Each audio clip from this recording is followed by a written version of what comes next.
এমপিওভুক্ত শিক্ষক কর্মচারীদের উৎসব ভাতার প্রস্তাব অনুমোদন পেতে পারেন আগামীকাল। হ্যাঁ দর্শক, এইরকম একটি সংবাদ প্রকাশ করেছে দৈনিক শিক্ষা.com। আজ 1 জুন 2025 তারিখে সংবাদটি প্রকাশিত হয়। চলুন জেনে নিই সংবাদের বিস্তারিত। 4.5 লাখ এমপিওভুক্ত শিক্ষক কর্মচারীর আসন্ন ঈদুল আজহার উৎসব ভাতার প্রস্তাব মন্ত্রণালয় অনুমোদন দিয়েছে। আগামীকাল শিক্ষক কর্মচারীরা এই ভাতার টাকা পেতে পারেন। এই উৎসব ভাতা পাবেন 3,77,597 জন শিক্ষক কর্মচারী। এর মধ্যে স্কুলের 2,90,550 জন ও কলেজের 87,047 জন শিক্ষক কর্মচারী রয়েছেন। রোববার বিকেলে শিক্ষা মন্ত্রণালয়ের একাধিক সূত্র দৈনিক শিক্ষা.com-কে এ তথ্য নিশ্চিত করেছেন। সূত্র জানায়, উৎসব ভাতার প্রস্তাব অনুমোদন দিয়ে ইতিমধ্যে মন্ত্রণালয় চিফ অ্যাকাউন্ট্যান্ট অ্যান্ড ফিনান্স অফিসারের কার্যালয়ে পাঠিয়েছে।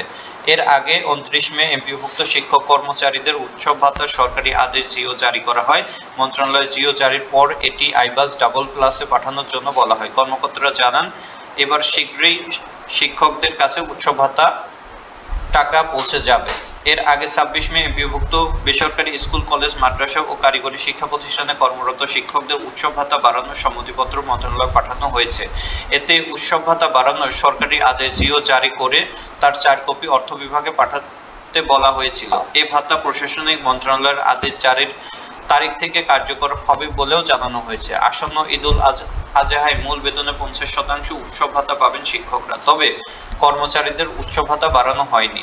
এ নিয়ে ক্ষোভ প্রকাশ করেছেন তারা। চিঠিতে বলা হয়, শিক্ষা মন্ত্রণালয়ের আওতাধীন মাধ্যমিক ও উচ্চ শিক্ষা বিভাগ এবং কারিগরি ও মাদ্রাসা শিক্ষা বিভাগে কর্মরত এমপিওভুক্ত শিক্ষকদের উৎসব ভাতা উল্লেখিত শর্ত পালন সাপেক্ষে সরকারি অংশের 1 মাসের মূল বেতন 25% থেকে বৃদ্ধি করে 50% নির্ধারণ করা হলো।